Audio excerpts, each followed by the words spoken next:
The Amazon rainforest expands approximately 7 million square kilometers and covers nearly 50% of the landmass of the entire continent of South America.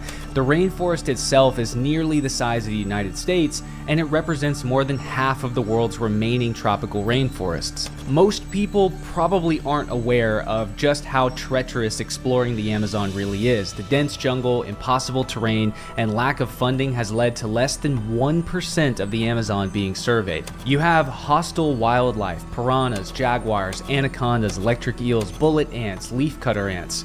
I'm reminded of a story of when Percy Fawcett was on one of his expeditions, and in the middle of the night they heard a splash in the water, and they didn't hear anything coming after that. Now, typically, if you don't hear anybody calling for help, it's usually not a cause for concern, as the Amazon is filled with all kinds of creatures, from small crocodiles to large fish and sometimes even sharks.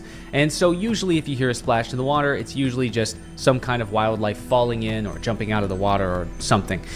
But then they wake up the next morning and they find that one of their crew members, the remains of his skeleton had washed ashore, and with only his boots remaining. So apparently he had gone out to relieve himself in the middle of the night over the river, and he fell in, and the piranhas in the river had eaten him alive before he could even come back to the surface to yell for help.